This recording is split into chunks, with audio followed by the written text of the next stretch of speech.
Et finalement, les augmentations de salaire à la SAQ, ça avait été annoncé en décembre comme étant 2 %. Finalement, les vrais chiffres sortent. Il y a de l'équité salariale, de l'équité interne, toutes sortes de mots pour finir par arriver à des augmentations qui sont presque le double. Un caissier gagnerait à la fin de ça 25 de l'heure. C'est de quoi faire rêver certaines personnes, ça? Ça a de quoi faire rêver, Mario, surtout si on compare ce salaire-là avec d'autres salaires. Par exemple, un enseignant qui débute sa carrière fait moins de l'heure. Même chose pour une infirmière. Alors, on vous demande ce soir, trouvez-vous justifier ces augmentations de salaire aux employés de la SAQ accordées par le gouvernement? vtl.ca, on va avoir vos commentaires là-dessus, peut-être des comparatifs également avec des salaires de vos professions que vous exercez. Et vous recevez un professeur qui, lui, trouve ça exagéré. Et qui va décortiquer, justement, le genre d'analyse dont vous parlez, le genre de comparatif, parce qu'il s'en vient des négociations dans le secteur public. L'exemple des employés de la SAQ risque de faire saliver les autres employés de l'État. Ça pourrait coûter cher aux contribuables. Par contre, ça va coûter cher aux contribuables. Des augmentations de 28 à 31 pour les employés de succursales de la Société des alcools du Québec. La question qu'on vous pose sur vtl.ca, est-ce que vous les trouvez justifiées? Ces hausses de salaire, donner des chiffres plus précis pour un employé à la caisse. À la fin de ces augmentations, on parlera d'environ 25 de l'heure. J'en discute avec le professeur Marc Van Oudenrode, professeur d'économie associé à l'Université de Sherbrooke. Bienvenue. Bonjour. Question simple, est-ce que des hausses comme celle-là sont justifiées dans le contexte actuel? C'est difficile à comprendre dans le contexte des négociations qui s'en viennent. C'est difficile à comprendre étant donné le niveau des salaires à la SAQ qui était déjà très élevé au moment de la grève. Avec mon collègue Fortin, on avait estimé environ 35 au-dessus du marché. Et puis, mais là, ici, si on parle du marché privé du commerce de détail, on est beaucoup au-dessus du marché. Énorme. Et c'est à 30 additionnel quasiment.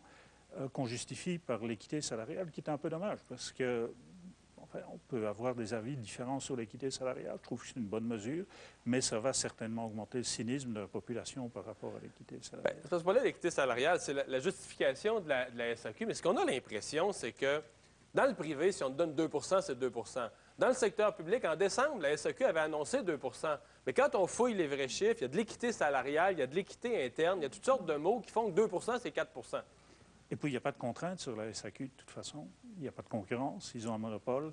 Et au lieu de se préoccuper de leurs commettants, qui sont les contribuables du Québec, je crois qu'ils essayent d'arranger un peu leurs petites affaires à l'interne. Vous parlez de la SAQ. On a voulu les avoir, soit dit en passant. Ils ne voulaient pas venir s'expliquer là-dessus. La porte-parole de la SAQ dit... Il se compare avec l'Ontario, avec les employés de l'Ontario. Vous répondez quoi à ça, que vous, comme économiste, qui faites des comparaisons tout le temps? Mais on sait que les salaires, ils sont 25 plus élevés en Ontario qu'au Québec. Si ça devait devenir la norme, si on devait payer les médecins au salaire de l'Ontario, les infirmières, les procureurs de la couronne, les ingénieurs, les professeurs d'université... Le gouvernement du Québec fait faillite. Le gouvernement du Québec ferme boutique, à peu près. Donc, ce n'est pas un critère. Le critère, ce n'est pas ce qui se passe ailleurs. Le critère, c'est ce qui se passe ici au Québec dans le même secteur, dans la distribution. Et par rapport à la distribution, ça n'a pas de sens. Parce que quand on revient sur l'équité salariale, on a parlé d'équité salariale à l'intérieur de la SAQ. Moi, j'entends déjà, par exemple, des préposés aux bénéficiaires là, qui s'occupent de patients âgés dans des centres qui font un travail difficile. J'entends des infirmières auxiliaires, j'entends des enseignants. J'entends plein de gens qui vont crier à l'équité aussi par rapport à la SAQ. Parce que c'est comme si c'était un gouvernement à part du gouvernement, la SAQ. Exactement. Je suis allé vérifier les chiffres à la Commission de l'équité salariale. Pour les caissières au Québec, l'ajustement moyen a été environ 6,5 %. Pour les gérantes, ça a été 3,5 %. Donc, 25 %, c'est au-delà de n'importe quoi qui a été fait dans le secteur privé par le passé. Et dans les circonstances, je crois que c'est choquant. C'est même un peu irresponsable, sachant qu'il y a d'autres négociations qui s'en viennent et qui ne vont pas être faciles pour le gouvernement du Québec. Parce que la CSN, la FTQ, la CSQ, eux, ils vont se baser sur cet exemple-là pour gonfler leurs demandes. La SAQ va toujours nous dire « Hey, on est la vache à lait du gouvernement, on a fait des profits records de 800 millions l'année passée. Donc, quand on fait des gros profits, quand on est la vache à lait ou une des vaches à lait du gouvernement, les employés ont le droit de se servir? » Non, ils n'ont pas le droit de se servir. Abolissons la SAQ, le prix de l'alcool va diminuer, les revenus du gouvernement vont augmenter, le choix pour les consommateurs va augmenter. C'est aussi simple que ça. Oui, parce que la SAQ a le statut de monopole. Parce qu'elle a un monopole, parce que ses frais sur ses ventes sont beaucoup plus élevés que n'importe quelle autre entreprise de distribution, parce qu'elle est un monopole, elle n'a pas de concurrence. Est-ce qu'on paye trop cher? Comme consommateur, on comprend que sur l'alcool, le gouvernement se prend des taxes importantes, mais est-ce qu'on paye trop cher l'alcool de façon relative au Québec? Il y a une question trop chère. Je veux dire, ça dépend de la politique du gouvernement. Je pense qu'il y a un intérêt à maintenir le prix de l'alcool à un niveau relativement élevé pour toutes sortes de raisons. La vraie question, c'est est-ce que la SAQ est efficace dans sa façon de fournir les services qu'elle est supposée servir? Est-ce que la SAQ a toujours une raison d'exister au 21e siècle? Et la réponse à ces questions-là, je pense, est non maintenant. Donc, avec des gestes comme ceux-là, la SAQ, ses employés risquent de faire réfléchir encore plus les Québécois. Là. Elle n'aide pas sa cause, clairement, dans l'esprit des Québécois qui continuent à penser qu'il faut leur donner une chance. Merci beaucoup. Vous pouvez continuer à voter sur vtl.ca. Est-ce que vous considérez ces hausses justifiées à la SAQ? Est-ce que le poste de caissier, dans quelques années au Québec, ça vaut 25 de l'heure à la SAQ? Comparé à ce qu'on paye dans le privé pour des emplois équivalents. Au retour de la pause, le 360 avec Martin Pelletier.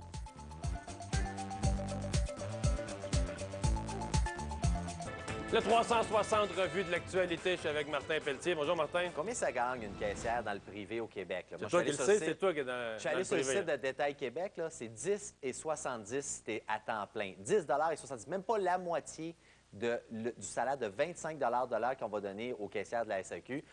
C'est fou, c'est équivalent de 45 000 par année de salaire. Je comprends, je ne mets pas la faute sur l'employé, mais il reste que non. La SAQ, Martin, c'est un gouvernement dans le gouvernement. Et c'est là que le vrai gouvernement, celui de Jean Charest, ils vont être pris qu'une patate chaude. Moi, je peux te dire qu'un matin, si j'étais un syndiqué, soit de la santé, de l'éducation, puis je sais qu'on est en négociation là, ça, je prendrais ce qu'ils ont eu à SAQ, là, puis je dirais, tiens, ça, c'est la base. On ne peut pas avoir moins que ça. Là. Si c'est le monde qui vend de l'alcool, on ça. Moi qui soigne les malades, tu ne me donneras pas moins. Je peux pas croire. Les estimés là, sont ceux-ci. C'est 100 millions la masse salariale de la SAQ en ce moment. Ça va être 123 millions en 2016. Donc, d'ici 6 ans, ça va augmenter de 23 dans sa globalité. C'est inacceptable de faire ça en pleine période de marasme économique, mais aussi de finances publiques à sec, à sec. Mais Martin, il n'y a pas de marasme à la SAQ. C'est ça. Ça, c'est ce qui me choque le plus. Tu veux me choquer, là, dis-moi, ouais, mais la SAQ, les gros profits, 800 millions, c'est un monopole. Ils sont... À Noël, où c'est que tu penses que les gens vont se lancer pour aller chercher leur vin et leur brandy? Moi, ça m'écoeure d'aller dans une SAQ qui est neuve, que le design est parfait. Ça me fait vomir de voir ça, alors qu'on aurait pu mettre des néons, des tablettes, merci. On prend la bouteille, là, on passe dans une caisse toute automatisée, on la scanne, je passe ma carte de début de crédit. Merci, bonsoir, pas besoin de caissière. Il est parti et on ferait, au lieu de faire 800 millions de mais c'est pas des augmentations, c'est pas des augmentations, c'est de l'équité. Hey, là, nos spectateurs trouvent justifier les hausses de salaire à la SAQ. Non, vraiment pas. 80 des gens nous disent que non, ce ne sont pas des hausses justifiées. Je vous dirais beaucoup de réactions. 81 qu'on me dit. Alors, beaucoup de réactions. Celle-ci résume bien. De Éric.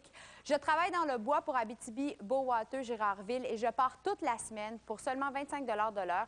Et vous me dites que des caissiers ont le même taux que moi qui sacrifie ma vie familiale pour avoir un salaire. Ils ont sûrement tout un diplôme ou des compétences hors pair pour mériter ça.